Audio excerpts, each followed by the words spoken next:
जब हर business, economy, environment और society को साथ लेकर बढ़ेगा, देश आगे बढ़ेगा। आईटीसी, सब साथ बढ़े। Hello guys, welcome back to our new lecture related the chapter of 8. Friends, चलिए शुरुआत करते हैं हम लोग आज के दिन के नए टॉपिक के बारे में। प्रीवियस लेक्चर में हमने क्या सीखा था रिलेटेड टू चैप्टर नंबर 8। सबसे पहले हम लोगों ने बात की थी टाइप्स ऑफ रिसोर्सेज के बारे में। लास्ट लेक्चर में हम लोगों ने ये क्लियर किया था।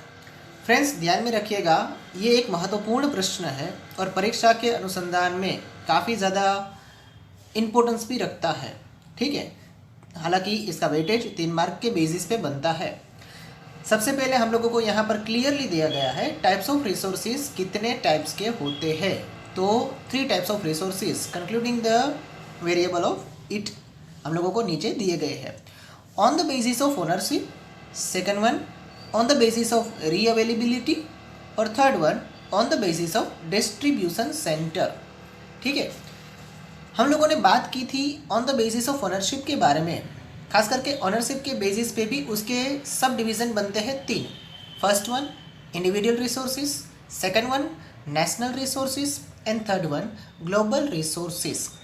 डिटेल के बारे में अगर हम बात करेंगे तो इंडिविजुअल रिसोर्सेज को कह सकेंगे ऑन बाय एन इंडिविजुअल और a family, as example it land, buildings etcetera. National resources के बारे में बात करेंगे तो हम लोग ये कह सकते हैं ऑन बाय अ कंट्री और अ रीजन। खास तौर पे एग्जाम्पल के अनुसंधान में ले सकते हैं आर्मी, इंटरनेशनल ट्रेड। और ग्लोबल रिसोर्सेज ऑल फिजिकल और non physical resources which are used for human welfare, जो मानव कल्याण के हेतु सर उपयोग में लिए जा सकते हैं, ऐसे तमाम प्रकार के भौतिक और अभौतिक संसाधन। ठीक है, तो resources of common ownership of all Nations of the world, जिसके एग्जाम्पल के बारे में भी हम लोगों ने बात की थी। Today we will discuss about the new topic fragmentation of according to distribution area. आज हम बात करेंगे डिस्ट्रीब्यूशन एरिया के बारे में, रिसोर्सेज के टाइप्स की। तो जिस तरीके से हम लोगों ने ऊपर देखा कि भाई ऑनरशिप के बेसिस पे इसके 3 सब डिवीज़न बनते हैं, तो इसी तरीके से हम लोगों को अगर नीचे दिए गए सेंटेंस के बारे में बात करेंगे तो हम लोग ये कह सकते हैं कि डिस्ट्रीब्यूशन के बेसिस पे इसके 4 सब डिवीज़न बनते हैं। फर्स्ट वन जिसे कहेंगे यूनिवर्सल रिसोर्सेज, सेकेंड वन जैसे कह सकते हैं generally available resources, third one rear resources and fourth one solitary resources. First one universal resources मतलब क्या? यूनिवर्सल रिसोर्सेज मतलब आप कह सकते हैं सर्वसुलभ संसाधन, ऐसे संसाधन जो बहुतायत मात्रा में सरलता से हर एक जगह पे उपलब्ध हो। ठीक है, दूसरा जनरली अवेलेबल रिसोर्सेज मतलब सामान्य सुलभ संसाधन, ऐसे संसाधन के जो प्राप्त हो सके आराम से इजीएस्ट वे पे और हम लोग उसका उपयोग भी बहुतायत मात्रा में कर सकते हो, ऐसे संसाधन। थर्ड वन जिसे कह सकते हैं फ्रेंड्स रेयर रिसोर्सेज मतलब विरल संसाधन। ठीक है, और फोर्थ वन जिसे कह सकते हो सॉलिटरी रिसोर्सेज मतलब कि एकल संसाधन जो पूरी दुनिया में एक ही 2 जगह पर मिलते हो, इस प्रकार के संसाधन को सॉलिटरी रिसोर्सेज कह सकते हैं। Universal resources detail useful gases in the atmosphere. अब यहाँ पर सर्वसुलभ संसाधन किसे माना जाएगा? हम लोग अच्छी तरीके से जानते हैं friends, useful gases in the atmosphere. Atmosphere में काफ़ी ज़्यादा अलग अलग डिफरेंट टाइप ऑफ गैसेस है, लेकिन सभी कुछ हम लोगों के लिए उपयोगी नहीं है। जो सीधा डायरेक्टली हम लोगों के संपर्क में आता है, इस प्रकार के गैसेस के बारे में बात करेंगे तो इसके 2 विकल्प बन के निकलते हैं। एक जिसे हम लोग कह सकते हैं ऑक्सीजन और सेकंड वन जिसे हम लोग कह सकते हैं नाइट्रोजन, क्योंकि आप लोग भली बातें जानते हो ये 2 गैसेस ऐसे हैं कि जिनके ऊपर हम लोगों का और हमारे साथ पूरी जीव सृष्टि का अस्तित्व टिका हुआ है। मतलब प्राइम बेसिस के बारे में कुदरत ने हम लोगों को ये ईजीएस्ट वे पे सभी जगह पे कंडक्ट करवाया है। दूसरी बात, हाँ उसकी मात्रा कम या ज़्यादा ऊंचाई के दौर पर या फिर कन्वे बेल्ट के दौर पर हो सकती है, लेकिन हम लोग ये मान के चल सकते हैं कि ये दोनों गैसेस हमारे लिए काफ़ी ज़्यादा महत्वपूर्ण है, जो हम लोगों के लिए सरलता से उपलब्ध होती है। ठीक है, इसे हम लोग कह सकते हैं यूनिवर्सल रिसोर्सेज, मतलब सभी जगह पे आपको ये उपलब्ध हो, कहीं पर भी उपलब्ध ना हो ऐसा नहीं बन सकता। ठीक है, मोस्टली जहाँ पर हम लोगों की जीने की कंडीशन बनती है वहाँ पर तो खास तौर पे। दूसरा, जनरली अवेलेबल रिसोर्सेज, मतलब generally available resources easily available, कहीं पर भी सरलता से उपलब्ध हो, कहीं पर भी सरलता से प्राप्त हो, इस तरीके के रिसोर्सेज को जनरली अवेलेबल रिसोर्सेज बोल सकते हैं। दाखला तरीके लैंड, सोइल। अब यहाँ से थोड़ा सा प्रश्न हम लोगों को ये क्रिएट हो सकता है कि सर लैंड और सोइल में काफ़ी ज़्यादा डिफरेंस तो नहीं है, ये दोनों हम लोग इन प्लेस ऑफ वर्ड अब तक बोलते थे, लेकिन एक माइनर डिफरेंस इन दोनों वर्ड्स के बीच में हम लोगों को दिखाई दे सकता है। You can see the minor difference between the two types of word, first one land and second one soil. Land मतलब ज़मीन या फिर भूमि, लैंड मतलब भूमि कह सकते हो आप लोग, और सोइल इसको ज़मीन कह सकते हो। पूरी भूमि का उपयोग हम लोग कर सकते हैं फ्रेंड्स, जिसमें से हम लोग मिनरल्स निकालते हैं, जिसमें हम लोग वाटर पानी निकालते हैं, और साथ साथ आप ये कह सकते हो कि ऊपर का जो एक पूरा पड़ है उसका भी हम काफ़ी ज़्यादा उपयोग करते हैं। लेकिन सॉइल ऐसी चीज़ है, ज़मीन ऐसी चीज़ है जिसे फर्टिलिटी के माध्यम से देखा जा सकता है। तो एग्री बेस के उपयोग के अनुसंधान में देखें तो ये फर्स्ट लेयर जिसे हम लोग फर्टिलिटी लेयर बोलते हैं एग्रीकल्चर की भाषा में, इसी को हम लोग कह सकते हैं सोइल। ठीक है, तो लैंड और सोइल में ये एक छोटा सा डिफरेंस हम लोगों को दिखाई देगा, मतलब ये दोनों चीज़ अलग अलग है। वाटर पानी और पेस्चर लैंड, पेस्चर लैंड का मतलब होता है गौचर ज़मीन, कि जहाँ पर आप लोग अपने पालतू जो पशु है उस पशुओं को वहाँ पर चराने के लिए ले जा सकते हो। आप लोगों ने कभी कभार देखा होगा फ्रेंड्स कि गांव में पूरी बस्ती के अनुसंधान में वहाँ पर एक बस्ती जो हम लोगों की पालतू प्राणियों की बस्ती कैसी है, जो मुख्यतः अपने उपयोग में फूड सप्लीमेंट्री के बेसिस पे घास का प्रयोग करते हैं, उपयोग करते हैं। तो उस प्रकार के पशुओं को आप जंगल में ना ले जाकर अपने आसपास ही वहाँ पर चरा सको, इसलिए गवर्नमेंट ने वहाँ पर एक छोटी सी ज़मीन अलॉट की हुई होती है जहाँ पर आप हर एक तरीके के पशुओं को चराने ले जा सकते हो। इसी को बोल सकते हो आप लोग पेस्चर लैंड। हालांकि बस्ती के अनुसंधान में इसका जो एरिया है वो कम या ज़्यादा हो सकता है, also dependent of the population. Which type of population, human population या फिर animal population, is dependent on the animal population. प्राणी की बस्ती के अनुसंधान में वहाँ पर ये क्राइटेरिया डिसाइड होता है, गवर्नमेंट ये ज़मीन अलॉट करती है। ठीक है, इसे हम लोग कह सकते हैं पेस्चर लैंड। थर्ड वन जिसे हम कह सकते हैं रेयर रिसोर्सेस, ऐसे रिसोर्सेज को जिसे प्राप्त करना थोड़ा मुश्किल हो, ये सभी जगह पे आसानी से उपलब्ध ना हो, और इसकी माइनिंग भी काफ़ी ज़्यादा कॉस्टली हो, और इसकी टेक्नोलॉजी भी काफ़ी ज़्यादा जटिल मानी जाती हो। इस प्रकार की हम लोग अगर कोई वेरिएबल देखें इस प्रकार का, तो हम लोग इसे कह सकते हैं रेयर रिसोर्सेस। यहाँ पर हम लोगों को डिटेल्स में भी दिया गया है डेफिनेशन के बेसिस पे, those available at limited places, जिसके प्राप्ति स्थान काफ़ी ज़्यादा मर्यादित एवं संकुचित है। इस प्रकार के खनिज, मतलब those available at limited places.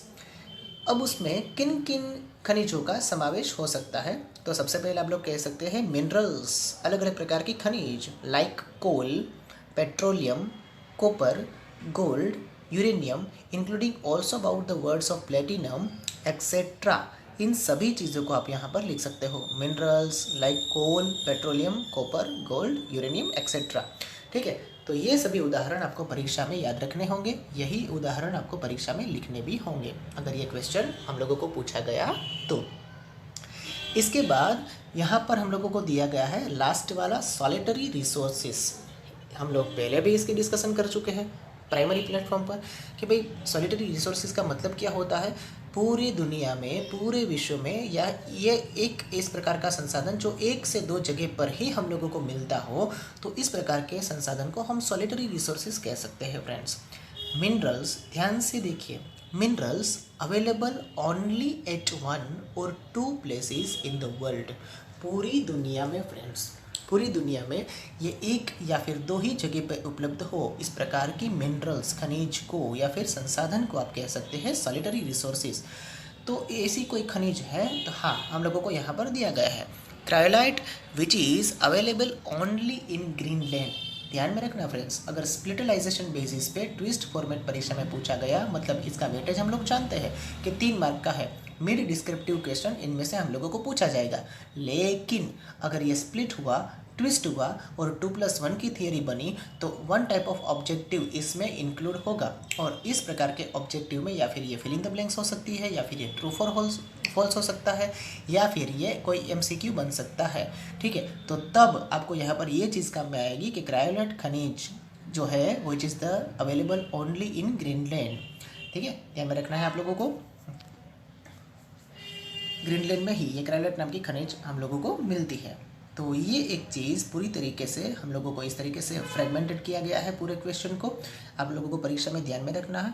इसी तरीके से टेबल टाइप फॉर्मेट में आप लोग ये से लिख सकते हो, या फिर आप लोगों को ऐसा लगे कि मेरे को ये थोड़ा सा फॉर्मेट चेंज करना है तो आप लोग इसे अलग तरीके से भी चार्ट वाइज लिख सकते हो परीक्षा में। Doesn't matter, doesn't importance how to the right of any of your methods, आप लोग किस तरीके से लिखते हैं वो आपके ऊपर डिपेंडेड है, लेकिन ये पूरी डिटेल्स इस तरीके से फिलअप होनी चाहिए। ठीक है, तो ये बात ध्यान में रखना। आगे देखिए फ्रेंड्स, इसके बाद जो हम लोगों को नीचे का पैराग्राफ दिया गया है, उस नीचे का पैराग्राफ भी हम लोगों को एक अलग टाइप दिखाता है रिसोर्सेज के बेसिस पे। जिस तरीके से हमने 2 टाइप्स ऑफ रिसोर्सेज के बारे में बात की, फर्स्ट वन ऑनरशिप के बेसिस पे बात की, सेकंड वन डिस्ट्रीब्यूशन बेसिस पे बात की। अब सेकंड वन हमारा रह जाता है ऑन द बेसिस ऑफ री अवेलेबिलिटी। तो ये जो पैराग्राफ है फ्रेंड्स, वो हम लोगों को री अवेलेबिलिटी के हिसाब से दिया गया है। ठीक है, तो ये भी हमारा क्वेश्चन पर्टिकुलर स्प्लिट बेस पे 3 मार्क का बनता है। ये तीनों के तीनों क्वेश्चन फ्रेंड्स 3 मार्क के हैं। ऐसा कभी भी नहीं बनेगा कि ये तीनों के तीनों क्वेश्चन आप लोगों को एक साथ कोलैबोरेटली सिचुएशन में परीक्षा में पूछा जाए। ये आपको जब भी पूछा जाएगा तब इनमें से कोई एक टुकड़ा अलग करके आप लोगों को परीक्षा में पूछा जाएगा, एक प्रकार आपको परीक्षा में पूछा जाएगा। ठीक है, You could understand detail of 2 types. You could understand detail of 2 types. मतलब कि हम लोग 2 तरीके के संसाधन को पढ़ चुके हैं। Resources can be classified by other methods also. संसाधन को और भी अलग तरीके से आप लोग डिफाइन कर सकते हो, इसके डिवीज़न, इसके कैटेगरी बना सकते हो।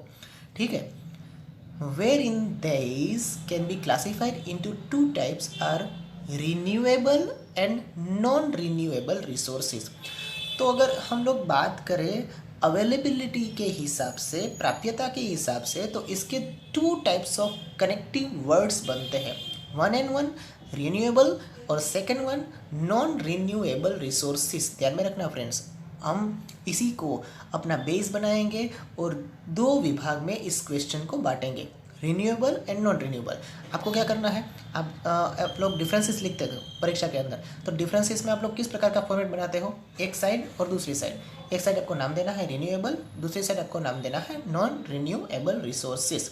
ठीक है, सम रिसोर्सेज, अब सबसे पहले हम लोग बात करेंगे रिन्यूएबल रिसोर्सेज के बारे में, मतलब कि इस प्रकार के संसाधन जिसे हम नवीनीकरणीय संसाधन कह सकते हैं।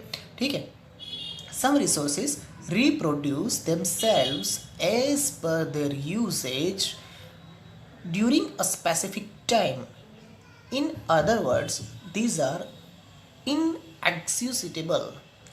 अब ये ध्यान में रखना फ्रेंड्स, यहाँ पर हम लोगों को सेंटेंस में 2 कंडीशन दी गई है, 1 and 1, some resources reproduce themselves as per their usage during a specific time. In other words, यहाँ से कंडीशन चेंज होती है, in other words these are inexhaustible. मतलब कुछ ऐसे संसाधन है जो कुछ पर्टिकुलर टाइमलाइन में अपना जो एक हिस्सा जिसको हम लोग उपयोग कर चुके हैं उसका अपने आप उसको पूर्त करेगा, या फिर ऐसा एक हिस्सा है इस प्रकार के संसाधन की इसके अंदर इंक्लूड है कि जिसका आप कितना भी उपयोग करो वो कभी ख़त्म ही नहीं होंगे। इस प्रकार के रिसोर्सेज को हम लोग कह सकते हैं रिन्यूएबल रिसोर्सेज। लेकिन एग्जाम्पल के बेसिस पे हम लोगों को इसमें लिखना हो तो क्या लिख सकते हैं, second point, solar insolation, wind, birds, animals, bio resources etcetera. अब ध्यान में देखो friend, solar insolation inexecutable resources, wind inexecutable resources, birds specific time resources, animals almost specific time resources। कुछ समय के अंदर ये अपने वपरासी हिस्से की वापस से पूर्ति कर सकते हैं। तो इस प्रकार के रिसोर्सेज को बर्ड, एनिमल्स, बायो रिसोर्सेज, इसको आप क्या कह सकते हो, स्पेसिफिक टाइम में पूरे होने वाले रिसोर्सेज, और सोलर इंसोलेशन और विंड इसे इनएग्जीक्यूटेबल रिसोर्सेज कह सकते हो। ठीक है, फॉल अंडर दिस कैटेगरी। तो इस प्रकार के अंदर, मतलब नवीनीकरणीय संसाधन के एग्जाम्पल हम लोग इसे मान सकते हैं या फिर आप लोग कह सकते हो। These are called renewable resources. परीक्षा में हम लोगों को इसका एग्जाम्पल परीक्षा के अंदर एमसीक्यू के बेसिस पे पूछा जा सकता है फ्रेंड्स। आप लोगों को पॉजिटिव और नेगेटिव एमसीक्यू बना के आप लोगों को परीक्षा में इसकी लाइमलाइट पूछी जा सकती है, ध्यान में रखना। अब ये तो चीज़ थी रिन्यूएबल एनर्जी के बारे में। यहाँ से हमारा दूसरा सेगमेंट शुरू होता है, मतलब आप लोगों को सामने लिखना है रिन्यूएबल एनर्जीज का दूसरा सेक्शन जो आपने बनाया है उसके सामने नॉन रिन्यूएबल रिसोर्सेज। ठीक है, अब बात करेगी non renewable resources are those which can not be reused. ये ध्यान में रखना फ्रेंड्स, एक एक सेंटेंस एक एक वर्ड इसका महत्वपूर्ण है। Non renewable resources are those which can not be reused once they are used. एक बार इस प्रकार के संसाधन, अनवीनीकरणीय संसाधन, वापस से कह सकता हूँ, नॉन रिन्यूएबल रिसोर्सेज मतलब अनवीनीकरणीय संसाधन। इस प्रकार के संसाधन को एक बार उपयोग में लेने के बाद उसका दूसरी बार उपयोग नहीं कर सकते, फर्स्ट कंडीशन। और they can not B reproduced, they can not B reproduced, इसे वापस से फिर हम बना भी नहीं सकते, थर्ड कंडीशन।